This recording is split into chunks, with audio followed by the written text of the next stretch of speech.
Greetings, Warlords. Rodge here. Welcome to Saga Thursday, the show all about the skirmish miniatures game from Studio Tomahawk. We are joined today by Tristan. Tristan, how's it going? Going great. How are you?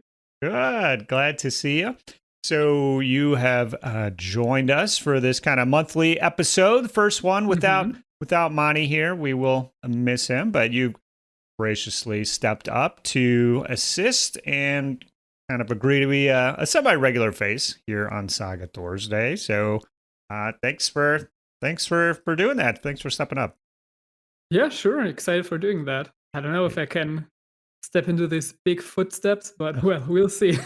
Yeah, well, you definitely got some skills. You got some chops. You've been on previous videos. We've seen your lovely assassinates just recently, and hopefully we'll see some of your other projects in the future. But for this one, we're going to be kind of doing two things here. In these monthly ones, I got to go through a few issues up front here, but we're going to be talking kind of about painting mistakes for our kind of topic here. So just things that have happened to us where the painting has gone awry, perhaps, or things didn't quite turn out the way that we thought, and kind of what we did about it. So this has happened plenty of times to me over the years, and I know you kind of recently went through something, and so I thought it'd be a kind of a cool idea to just kind of share that kind of stuff, and hopefully give people just a couple nuggets of inspiration or some ideas on what to do. After that, we'll go through the paint contest. Folks needed to paint a mercenary unit, and so again, no better guy to go over that with me and decide. We're going to choose a favorite, and then one lucky person will win a Gripping Beast gift certificate just for participating. All right, so before we get to that, some Saga news. So if you haven't seen, the latest Patreon-only video is all about the upcoming Age of Magic supplement. And you really want to know about all that stuff, you got to become a patron at the warrior level or higher. And I will say just here that it is on track currently, as of this recording, to be released by the end of 2025. Now, obviously, a lot of factors could crop up, but no matter what, it will be the next Saga book. And officially, it has a title. It is Age of Heroes. And so this is meant to work directly with Age of Magic. So we have Age of Hannibal, we have Age of Alexander. Those books are meant to work together. Now we have Age of Magic and Age of Heroes, and those books are meant to work together. And that's all I'm going to say about it right now. If you really are interested in that stuff, check it out on the Patreon. We're going to have more videos and updates about it as it kind of gets closer and closer to reality here. Freeze my silence my phone here. I don't know. Did you watch that one, Tristan? The Magic I did. stuff? Are you an Age of Magic player, a dabbler, would you say? Not yet. So let's see. Maybe your book can drag me into this kind of universe. But I'm excited still because, I mean, written by you. So let's see which kind of specific special touch this will bring to a book, right? Can any old guy put together a book, or does it take special skills? We shall see. Cool. Well, yeah, hopefully it can inspire some stuff. I'm actually playing Age of Magic with some new players at my store currently. So kind of having that in the tool set as a Saga player, I think is handy. And hopefully it's kind of a different landscape as far as miniature games go compared to when the first book was released. But hopefully we can get some excitement to get a little resurgence of Saga when the book comes out. So that's definitely one of the goals. I mean, the title is promising, right? Yeah, baby. Sounds good to me. All right. Moving on, we got the friend of the show this month. We are checking out Reconquer Designs. So Marcos, forever friend of the show, hopefully. He's continuing his work in the 14th century. He recently did a bunch of mid 14th century Castilian knights. So I don't know. Have you checked those out, Tristan? I haven't. Yeah, I could have told you to do way too something many here. of his. So yeah, big fan of him. Also, Yeah. the new 15th century or 14th, 15th century range. Yeah, so he's continuing that. The Peter of Aragon model is like pretty amazing. It's like straight out of Bretonia, or Bretonia is straight out of Peter of Aragon. He's got like a big dragon helmet, and then he shared like a bunch of like reliefs and like coins to like show he's not making this up. Like this guy actually wore this kind of badass helmet around. Yeah. So just an awesome model. And last month I know he did the English archers. And he's still kind of doing some other stuff on his like fantasy thing. Seems to do terrain, so he's got like a thatched roof, and he has like the most historical looking fantasy models that he does. So he's got this guy called the Wanderer. I don't know if I can zoom in on it here, but this guy's got the most detailed shoes of any. As I've been like dabbling with STLs and making stuff and 3D printing. I've started working on a figure myself, actually, for my upcoming Fimbulwinter tournament. I want to do an event figure, so I'm kind of working on that. When he's ready, I'll show pics of him. But just looking at this guy, after I was working on that, I'm like, okay, there's like a lot of detail here. I don't know if this is meant for 54 mil, but yeah, take a look at his shoes. He's got the most detailed shoes of any figure you will if you find enter here. that, right? Then... Yeah. And he's continuing. It looks like he recently did a kind of Viking warrior berserker, sexy, muscly half body here exposed. It's not released yet, but he says he's working on that. So just a ton of stuff. If you are a lifeguard or warlord of the Saga Thursday Patreon, he's given you a Black Prince figure, STL. He's going to give us the mounted version. So that is pretty darn awesome. And talking about details, you like details? That is a figure for you. What do you think about the like barding with the 2D designs imprinted on it? So he's been doing that lately. Have you like tried to paint any of those or tangled with that? So I know that he usually offers like both versions, like either with he definitely does, or without. So I usually rather kind of without, so that I can be a bit more creative on it. But I mean, both versions are very looking awesome, right? So yeah, well, I think probably like Warriors and Hearthguard are getting the plane, and then like the Warlord model, the one guy you will commit to. All right, let's crack our knuckles. Here we go. Let's dive into this quartered lions. And, it's pretty cool. Fleur-de-lis and chalices and stuff. So yeah, just amazingly detailed models. And thank you, Marcos, for supporting the show. Rodge Originals. I did post the late Roman round shield set. So definitely less detailed than the Marcos model I just showed, but these are meant to be more easier to paint, and that's a kind of more my mindset to be honest. So they came out. There's 20 different Roman shields. There's a couple little Jesus heads on there. A cool looking dog. I'm working on the oval ones right now. I don't have any photos of those yet. I'm about halfway through, so probably about half of the designs I'll carry forward. Like the little twin forks and stuff. But otherwise, I'll probably do about 10 from scratch. And happy to be moving into some alternate size shields. So those will be about the middle of the month. I'm hoping to get those out. And then after that, I'm thinking I'm either going to go kind of the picked route with the square shields and they're like weird little bucklers, or I might jump to Normans. I'm going to do both. I just don't know which ones I'm going to do first. So keep an eye out for those next month. Anybody who is a Hearthguard or higher will get the oval Roman shields if they become a patron at any point during this month at the Hearthguard or higher level. Okay, so our bookkeeping items out of the way. Let's jump to that main topic, which is painting mistakes. So sometimes you're painting and you're doing stuff and it's just not quite turning out the way that you thought.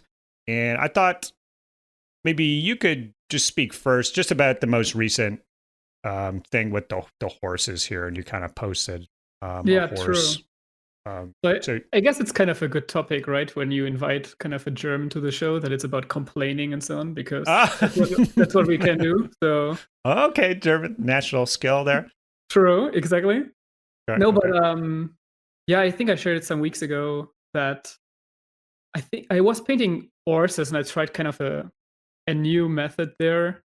And I guess, I mean, the more experience you have with painting, the more often you come to situations as well where I don't know, you end up with the result, which is not really what you were having in mind or expected, kind of that doesn't really meet the... Yeah, and I would say, sometimes you've been painting so long, sometimes you get like false confidence or something. Like you're like, I haven't totally thought it through. I'm just going to start and I'm going to do like 10 guys simultaneously. Now, I don't know if that's what you did, but I'm just going to do all these, and I'm sure it'll turn out good. I think this seems like a good idea, and then it completely exactly. Sometimes the problem is really when you do it like smaller or bigger batch painting. That I mean, with the first one or two colors, you cannot see really the result. So I kind of like, okay, maybe when I put the highlights or the shadows in, it will look actually good and so on. But yeah, I had that I was trying a bit like a new technique, and I was not. In the end, I was really unhappy with the colors. Basically. I think I'm on a quest kind of a quest for finding the perfect horse recipe since I started painting Saga. Sure. And also trying to be more efficient with it, because I mean, it's one thing to paint a perfectly beautiful horse, but it can take a lot of time. So trying to be a bit more efficient here. But yeah, sometimes it will just, I mean, sometimes there's good results, and sometimes, I mean, there's the ones that you, let's say, learn from them. Right. I think any technique the horse is the ultimate challenge, because it's got little crinkly areas where you kind of your usual techniques will work, and then it's got the wide open flanks, kind of the backside usually, and then sometimes the neck and the shoulders, depending on the sculpt, will be maybe flatter. Sometimes they're muscly. So it's a contrast of the different surface areas, and so I've seen on techniques kind of fail when they get extrapolated to a large area. Like I painted some Infinity models. I got my little recipe or whatever of the 3 or 4 colors, and then I work on the tag, the giant robot, and his armor plates are like twice as big, quadruple the surface area, and then all of a sudden, like, the ratio, these are like yellow too. So like the ratio of the yellow to the highlight to the shade is like completely different than the line troopers, because it's just simpler, and just been kind of really unhappy with that. So I think it's kind of like a danger area, is maybe the techniques on a kind of small surface versus a large surface. I think that could be an area where you can go wrong. I don't know what you think about that. Yeah, I agree. I think horses are in that way very unique, that as you said, the design is just very different. Like, let's say when you're used to paint like chainmail, and then the fabric from Victrix models or something like that, the way you put their highlights, use washes maybe or something like that, is, I don't know, it doesn't really work out when you paint horses. Yeah, it's like a wash, on the rump of the horse. Like it's gonna fail, or it's just gonna look different than the wash on the face. It gets aspect. stainy. So washes anyway are very tricky to use with horses. Also, dry brushing is, I mean, on some parts, but on the main parts, not really. And so it was a challenge. And in the end, so maybe that's what we can also talk about. What is in the the next step. after frustration. Absolutely. So what I did then was really like watch some videos or tutorial videos about where people. Well, first there was a venting post on a public forum, post. the obligatory woe post. As I said, that's that was the before German the way. videos. Yeah, exactly. Okay.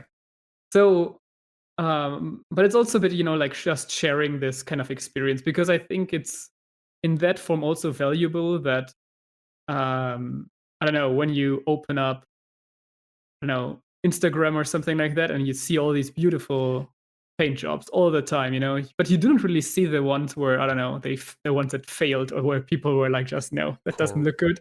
I make a photo of it now. They could have fixed it. They could have been failed 9 times, and they're posting the 10th. And honestly, that is 100% the case. They are posting the finished ones, and there's, for every finished one, there's going to be failures, even if it's just they repainted it, so it's the same model. They're not like trashing things. True. But so you got a little frustrated. I think posting like that, perfectly reasonable response. Talking to friends about it. I mean, that's also what the whole Discord is kind of about, like exchanging experiences, the good and the bad ones.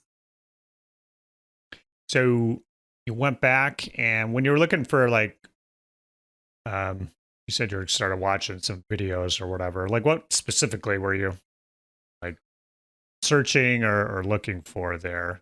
Kind of how it related to your problem.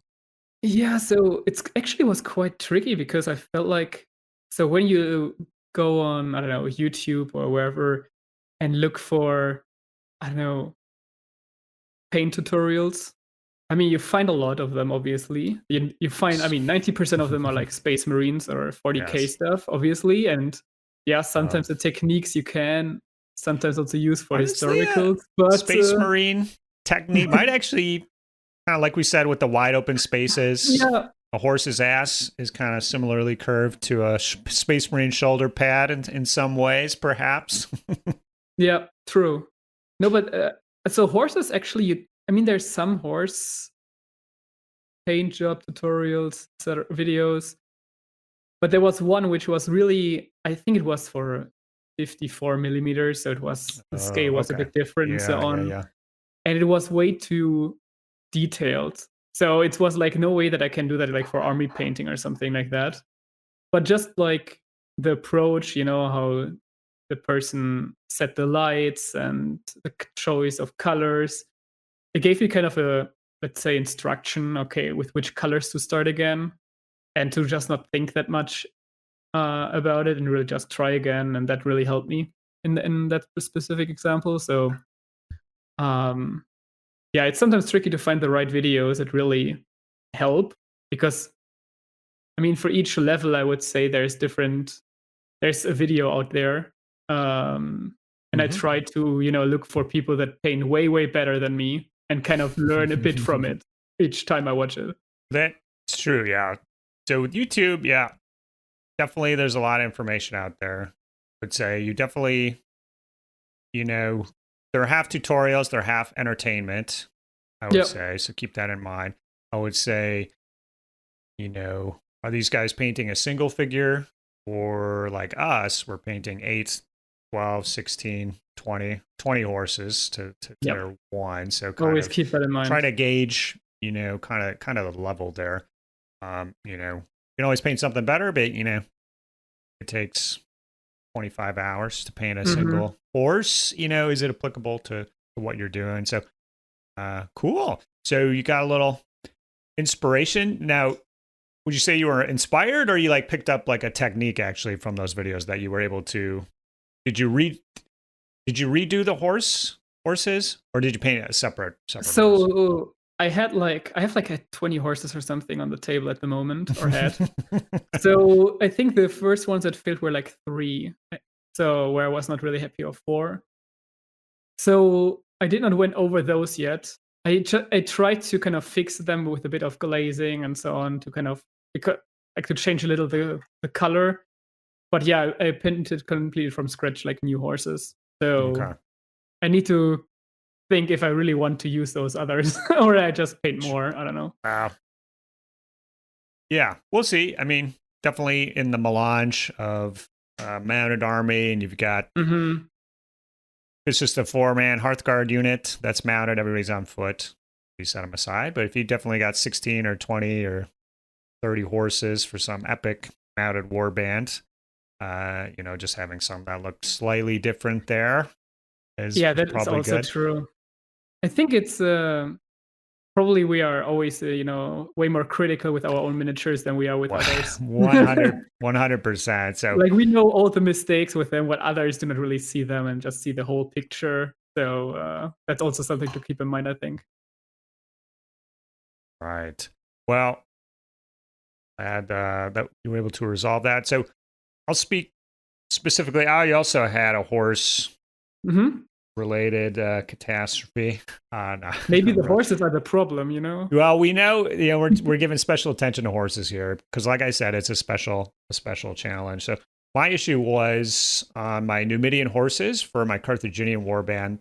So I've since, I think I have 24 painted now, but this was the first 8. So I literally painted 8 of them using this technique. And I think in the, well, I don't know if I did a video or not about it. It might be the Goth review of the cavalry, the gripping beast. I might talk about painting the horses in there. I'm just trying to think if I did it a video or not. But basically, I used some speed paints and then going back and cleaning it up. So the speed paints were more like a wash type thing. Yeah. And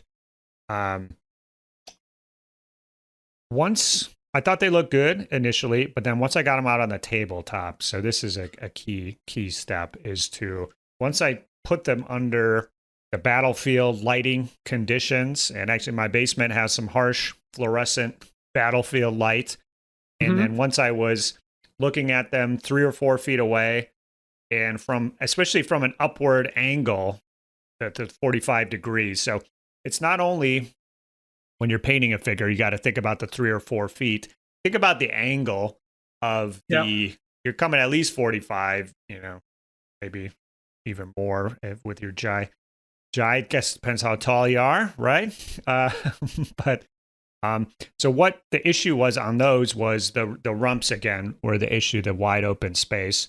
And so when I was painting them, I was holding the horse from the side. Sure. And all the transition was from the side. And so his leg muscles look good from the side, and there's a nice shade. And then once it got to the top, it was kind of like the main color and just like a light highlight. And then once I looked at him under the lighting under the tabletop, I'm coming from a high angle. I'm looking from further out. And so really all I could see mostly is just the top of the horse's rump. And that's just like the flat color. And so all the work I had done on the sides, looks good in the obligatory DSLR camera photo zoomed in and stuff. Looked really good from that angle. But from the battlefield angle, it just looked totally flat. Not what I wanted. So I went back and I repainted those, and then kind of pulled the shading up to the rump. So, there was some darker color around the edge and kind of worked to like a highlight. So, if I'm not happy with the figure, I'll always go back and repaint. I'll repaint it as many times as necessary, typically to get it right. So, that's one thing. I think if people aren't happy with stuff and then they just leave it, I don't know. For me, paint it again till you're happy. One thing I wouldn't do is strip models to start from scratch. Just paint over what you did. I've never had issues with too many layers of paint. I don't know. Have you had too many layers of paint on anything in your experience? No, not really. I think just once there was an issue with priming, but that's a whole different story, right? So sure. No. I approached you about I want to do a priming video at some point with you. So maybe next time we'll save that one. But I think you'd have to do 20 layers of paint before it made a difference. And even then, it's only on like anything super detailed and stuff like that. So like for me, highlighting is like 2, 3, or 4 or 5 colors. So I could like mess that up like 4 times before it made a difference. So don't completely strip a model. Just repaint whatever you think needs to be done. So so for horses, wide open areas, if you know that you are going to use the same color scheme on a wider area. And so this, I would say, applies to shields as well. Sometimes you're like, if you're kind of just painting from scratch, you're doing the highlights, the shading and stuff, kind of getting the right proportions on a shield can be challenging. So just kind of, I would honestly like limit the number of paints I use, especially if I know that I'm going to do a big area. I would like limit it to just 2 paints, really, because you throw the third one in, and then your paint mixes and stuff, you know, the proportions and everything get like infinitely more complicated the more paints you have. So you know you're going to be doing a big area, and you're kind of manually blending it. I would just do 2 paints. I don't know. It's opinion on that. Do you write down what when you're painting, like kind of the recipe, like which colors you I always take when the first model's done, or maybe kind of the first unit, once I'm like, okay, this is what we'll use. I'll put all the paints next to the model, and then I'll take a picture of it. Okay. And also works that way. I didn't used to do that and cause some issues. So now it's pretty cool. I got like a folder on my Google Drive or whatever that has like the 8 or 10 different paint schemes I've started since I started using that method. Do you have any other mistakes or anything that you're unhappy with that jumps to mind as an example? So remember that I think it was last year where I started experimenting a bit more with oil washes and also enamel paints. And that is a complete new kind of, I don't know, learning journey. Yeah, it's its own thing. They have different properties and unexpected results. Yeah, you know, if there's you definitely should varnish or not, and then I don't know how long it should stay, and I don't know. It's a learning process for sure. So when you do a new technique, I think no one should really expect, that the results first attempt are really good. It's a learning. I'm assuming you paint test models before, or so like one, or usually just one, you would say, or multiples. Yeah, usually What's your idea? Start usually one. Like when I think about a war band, usually I pick like the typical warrior model, the most generic one maybe that has like the typical clothes. Then I try to kind of for the whole color scheme to see if actually I'm happy with the colors, if they work together. It's often then I think it's normal that I'm maybe not happy with the first attempt, and then I just try another color. Maybe maybe I know red and blue doesn't work, so I exchange the blue for something else or something. Same with bases. I think with bases even more. Sure. Yeah, it's easier. I think it's easier to test different bases. It's not like a big mental. If you're painting a model and like you're not sure if it's going to turn out, you're like, well, it was a couple of hours in my life, but the base is 20 or 30 minutes or whatever to try out the different stuff. Exactly, and bases can make such a big difference. So often we don't pay that much attention to them, but they are like so important for the overall color scheme. If they really support it or not, you can really it's such an important factor. So putting a bit into effort into that can really turn out to a great looking warband. And I would say about half of all compliments on your models will be somebody complimenting the base. Have you found this? You're like, just the base, huh? I just spent all this time on the rest of the model. The base was like an afterthought. So I don't know why that is. People just like different bases, or they're mentally like logging that because they want to steal that color scheme or something. But most of the comments seem to be about bases. So definitely putting in some extra effort there, I think, is a good idea. So I'll say I kind of had some issues with my Age of Magic, or as I should say, Age of Heroes warband. Oh yeah, I've seen it. Yeah, so I did those for the Warband Challenge last year and had some success early on and kind of faltered by the end there. But recently finished it, and actually in the Patreon video, you can see a finished picture of the Warband. And it'd be interesting. Somebody could go back and look at the pictures I posted in the Warband Challenge, but some of those things were repainted multiple times. So the skin color on the infantry, I repainted. Originally, they were kind of green with red and weird mottled spots like they were plagued. And I ended up repainting them kind of more like a flesh tone. Some of like the horns and stuff were multicolors, kind of rainbow stuff. And I repainted those. They're still bright and colorful, but I kind of used the same highlights on them in a certain way to kind of tie things together. So I ended up kind of repainting 2 or 3 different things. And I think where I went wrong there was I painted some kind of medium-sized guys first. I painted the little infantry dudes next. And then the really big guys I saved for the end, and they had some interesting features, like their skin is all messed up. And they had these giant shields. And so I wasn't totally sure what I was going to do with those guys. And then there's like a giant hand monster. He's a bunch of hands.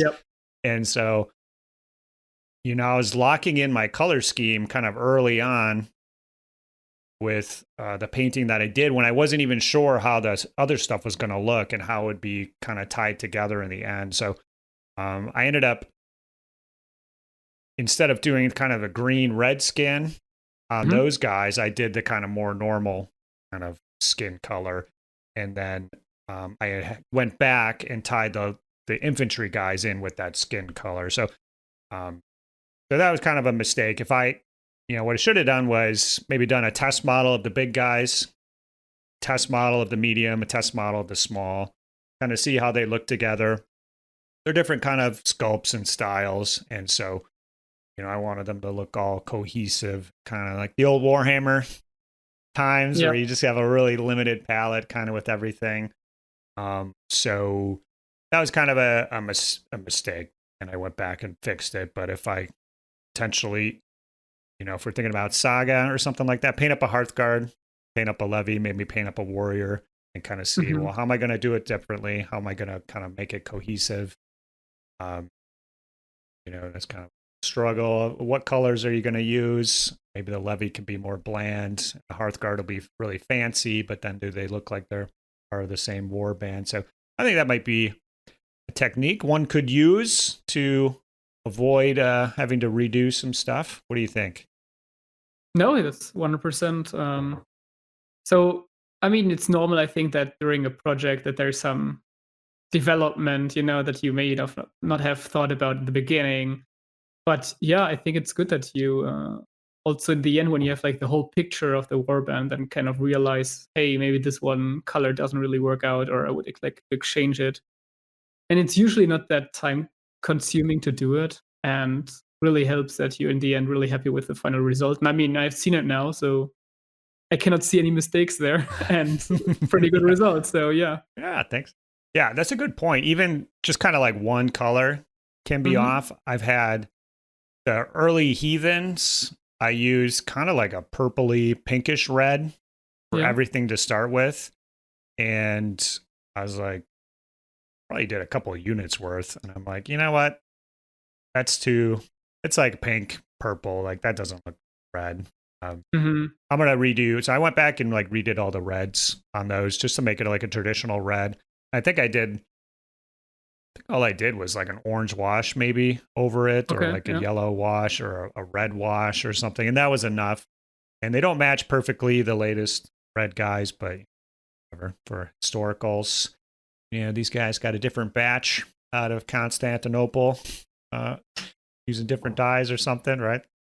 Yeah, exactly. I mean, it's a bit of what I said before. I think we are sometimes too critical about, like, we really see those on the painting table next to each other, and then we see, yeah, okay, this white is a little brighter than the other one or something like that. But when it's a whole unit, first of all, it's completely normal that all the, I don't know, textiles or armor is not having exactly the same matching color.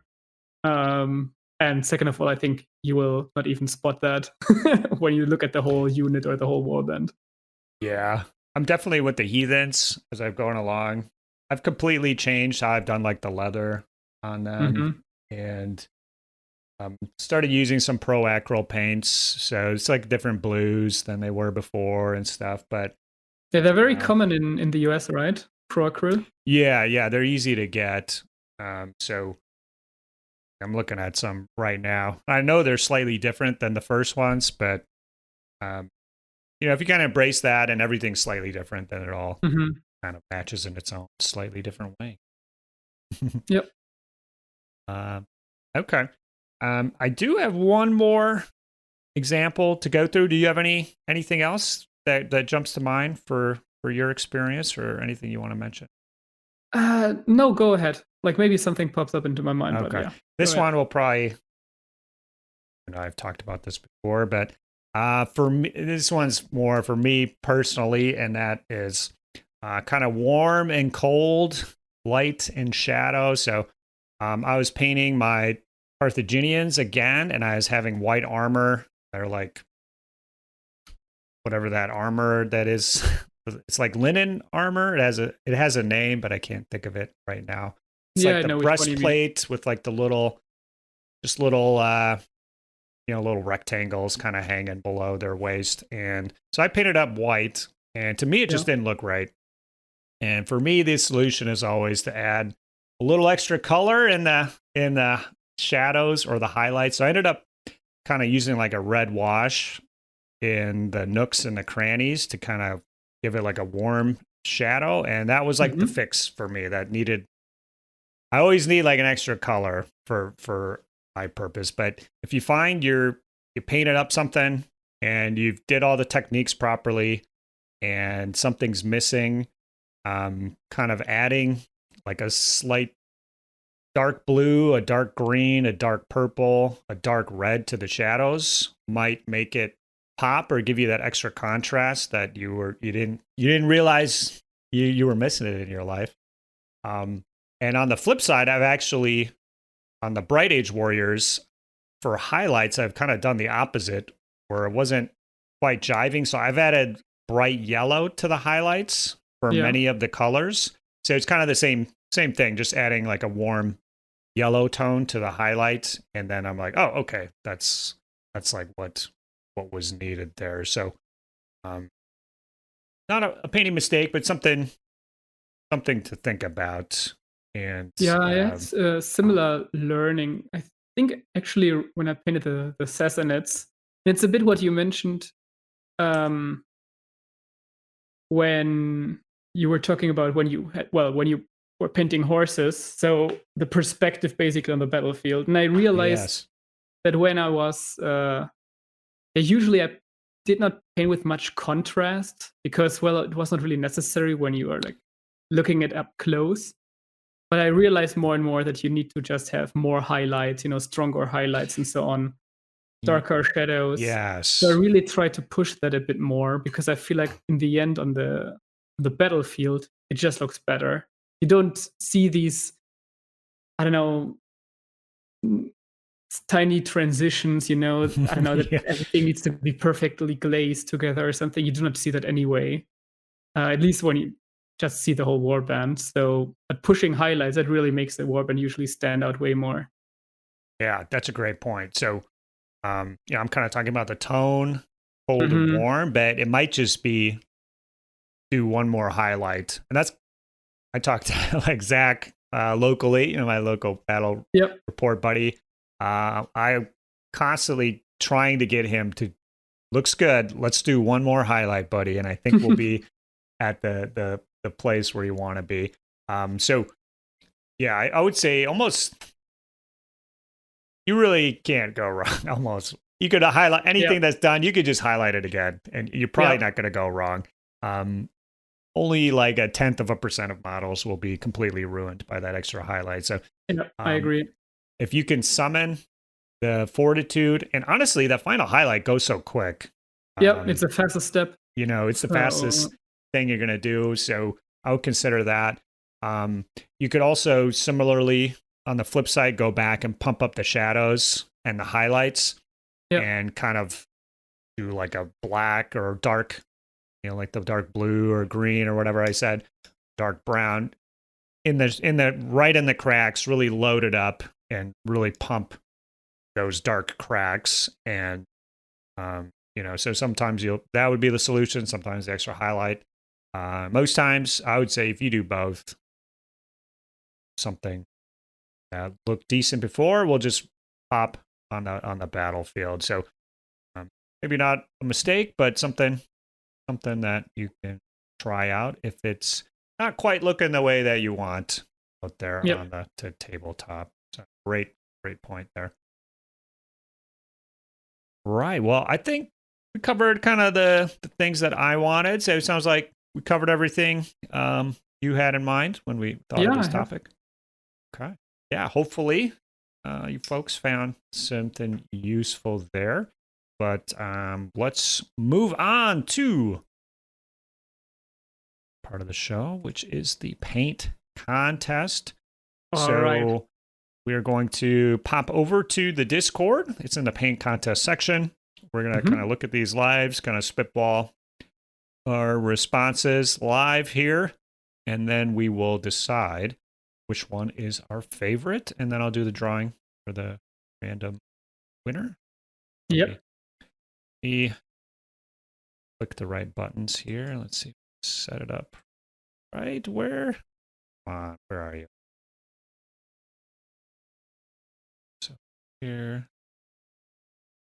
It's up. There we go. All right.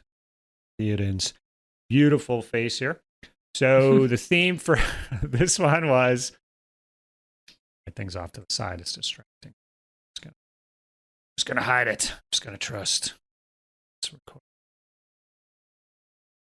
Okay, so the theme for this one was mercenaries. Could have been from any age. Seemed like we got a lot of chivalry, perhaps. But looks like everybody was pretty busy this summer. Kind of a lower count. I think we had 5 in the end, so pretty good odds if you wanted to win some gripping beast loot here. And the first up is the ABG, and we're looking at some Old Glory Arquebusiers handgunners painted for a friend. He says he doesn't see himself purchasing any Old Glory minis in the future. I don't know. What do you think of these models?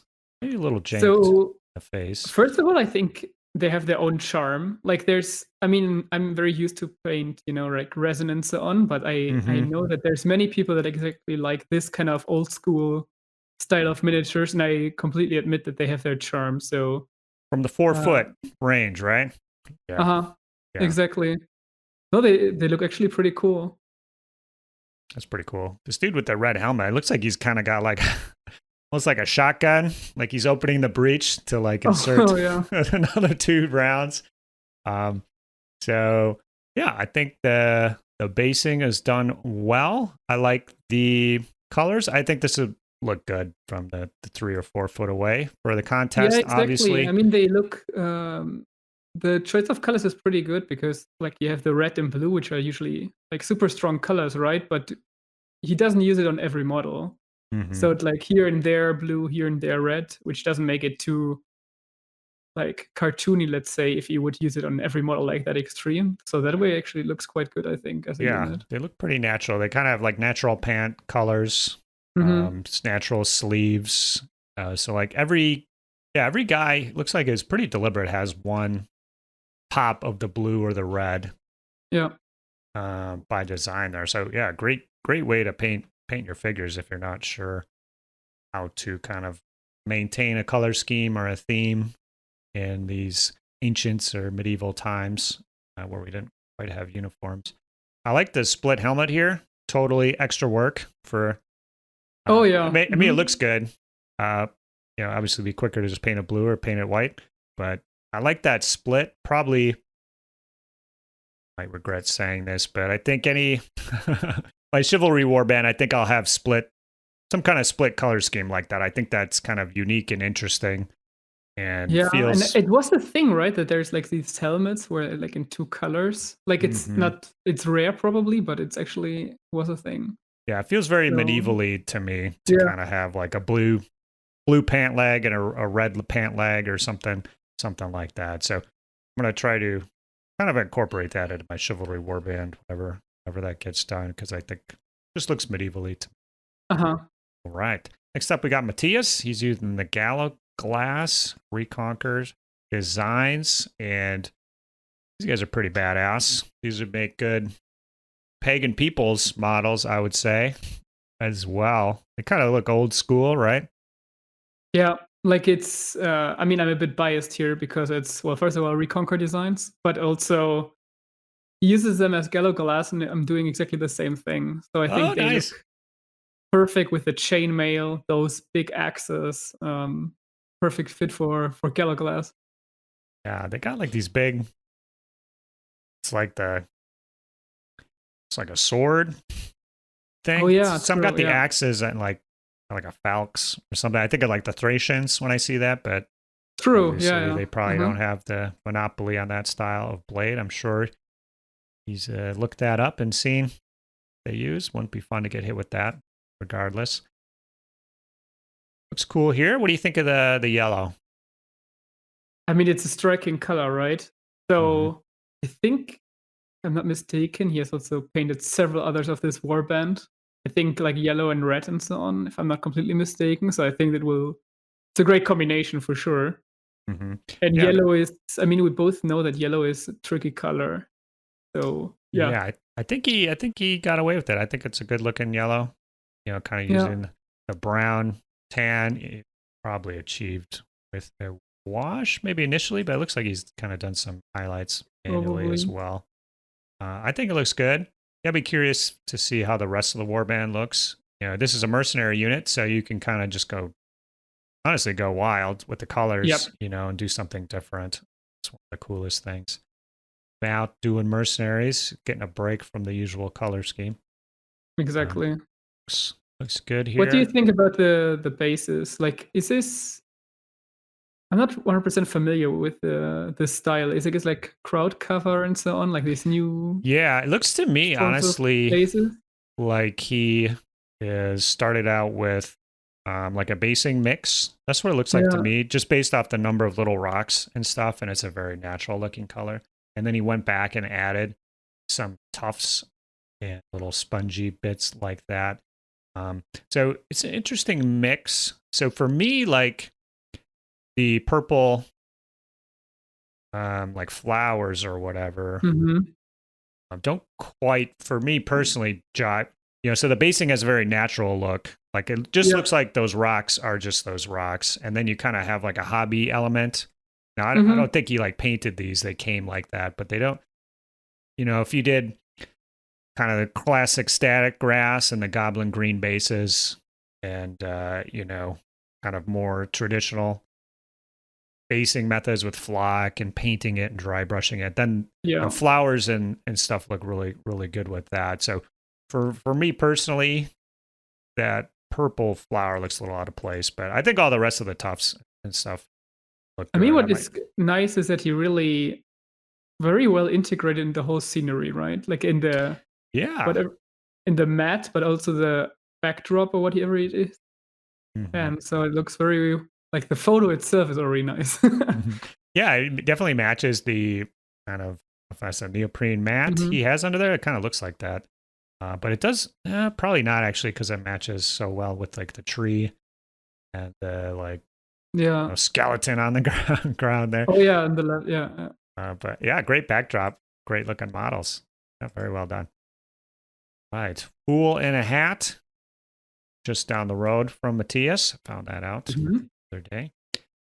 He is using some bidets here. So these look like hairy miniatures, guessing from the look of it.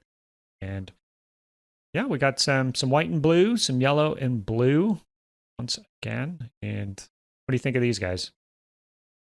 I like them. So first of all, I always like when people go the extra mile and paint, like patterns or something on their shields, like also then on the clothes, like of the blue and white Yeah, one. again, But, he's got the split there, so that just exactly. screams medieval to me, or medieval as portrayed at Renaissance festivals in the Midwest United States, perhaps.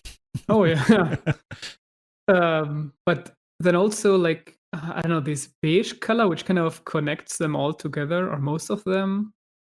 So Yeah, it looks pretty 1, good. 2, And then 3. base is very decent with the kind of yellow flowers.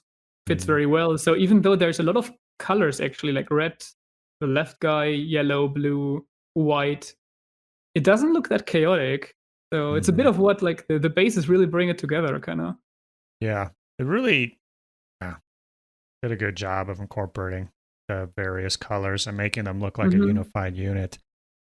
Yeah, just another great job doing that. If you're not sure what to do, take a look at these. Take a look at the ABG's guys for what to do. I think both of them did a great job on the kind of using a plethora of colors and still maintaining the scheme there. So yeah, I like pant legs there. This guy's got a yellow, maybe a blue, hard to tell. The other guy's got a blue and a gray. So the guy's got like kind of orange leather and a different color leg. So yeah, I like that touch. That's kind of an easy thing to do, I think.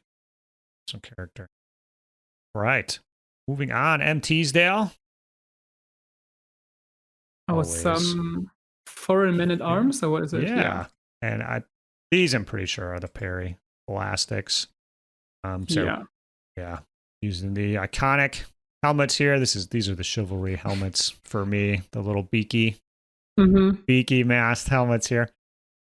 So he used a variety of colors, and I would say maybe the kind of the metals, the tarnished metals and dirt and grime are what's tying them together more than anything. Yeah, I agree. It's actually quite. I mean, the colors are so different, but since they're like half covered in, I don't know, mud or something, it really looks like half together. Honestly, I guess they probably painted pretty quick. I'd be curious what he actually did to the painting, or if those are pigment powders. I don't think he really mentioned what he was doing there, but it seems like a quick way to get some nice looking figs out there. Like we said, like the legs and stuff, you're looking at the 45-degree angle down at the table. You're going to see mostly the upper half of the figures. True, yeah. So just kind of taking a little hobby hack with the pigment powders maybe, or stippling on the legs. Yeah, looks good here. I mean, I assume that's how you look like after like, a rainy day of battle or something. So exactly. Nice job on the bases again. So well done. All right.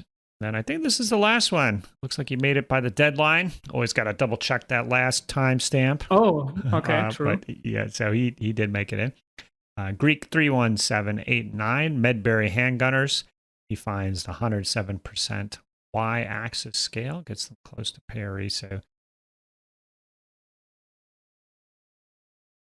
that mean the whole body? They just get taller, or their whole proportions? I guess they just got a bit, just on one scale, right? Yeah. Okay. Anyways, yeah, it's more handgunners. Second, you looks like handgunners are popular, and people like guns that go boom. But what do you think of these guys? I mean, they're pretty well painted overall. I mean, here you can really see that it's one specific color scheme, this green, white with a bit of yellow. I mean, the colors itself in general work well together. But yeah, also very like clean painted, I would say. I was going to say especially the white is clean. Like just looking at that one guy with like the white coverall. He's got his helmet, and that goes over his shoulders. You can kind of see the transition from the gray and stuff. It's super, super popping white. Yeah, it looks really good. Yes. Also, the skin tone looks pretty good to me. Like when you look at the hands and so on, like pretty nicely Yeah. painted. Highlighted. Mm-hmm. Hands, yellow, little softer. But pretty, yeah, this one's kind of pretty minimal on the highlights, I would Yes. say. But you know, if you're doing that on all the colors, then they're all kind of matching on the same wavelength. Card. Sleeps on the bases. Everything looks good about these guys. This is a good looking unit.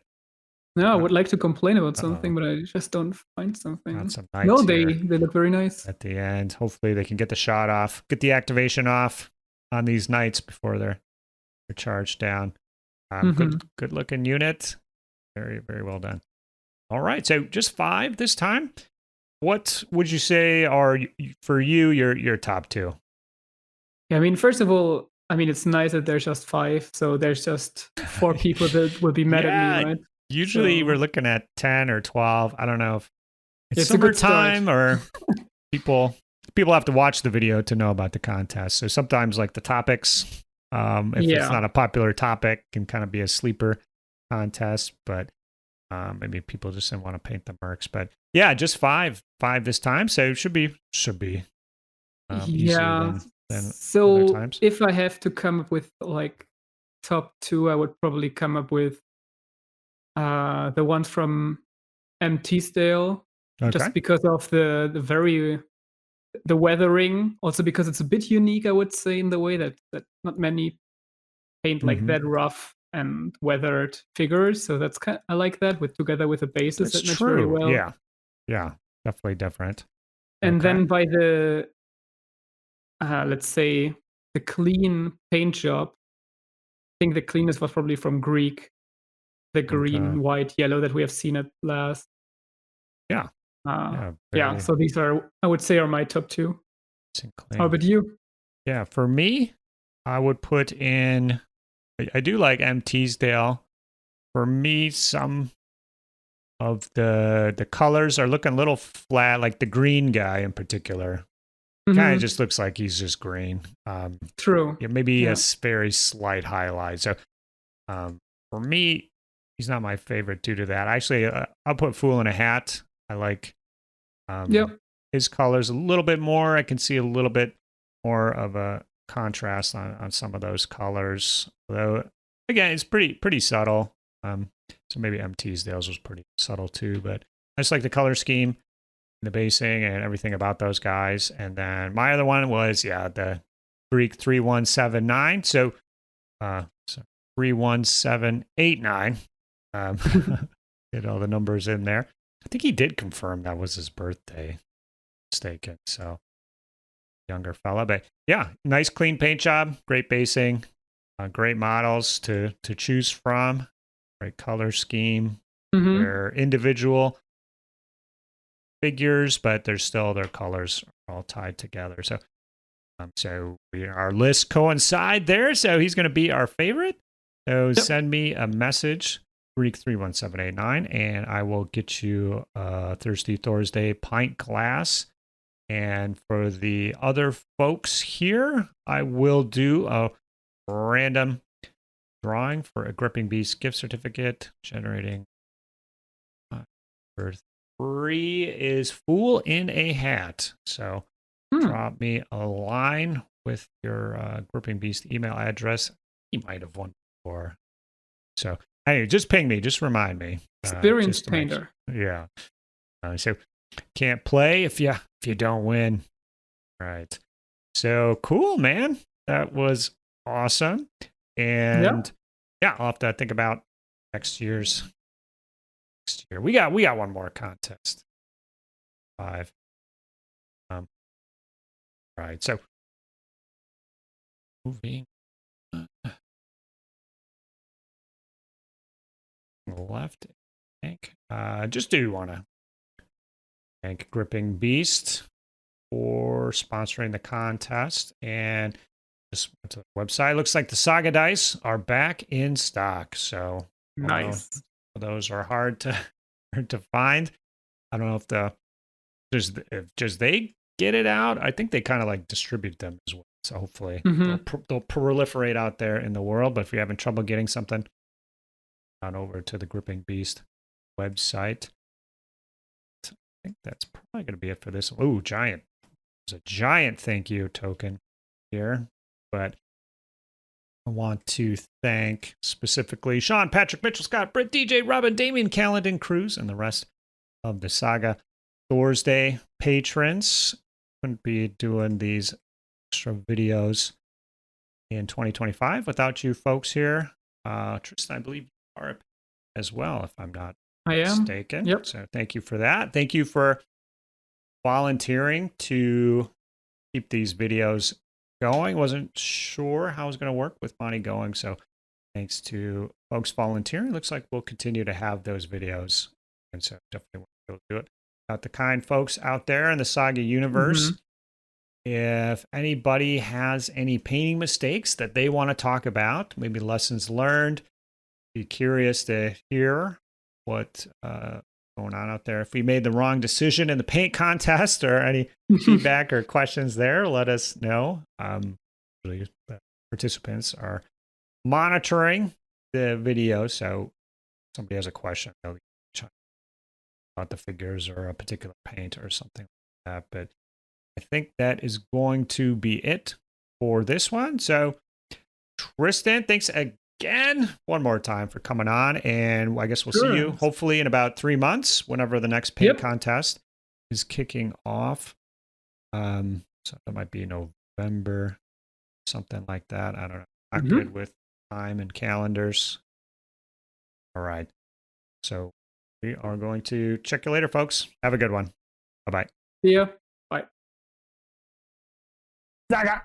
If you'd like to see more Saga content, consider joining the Heathen Army over on Patreon or popping on down to the Saga Thursday Discord server. Links below. Thanks, guys.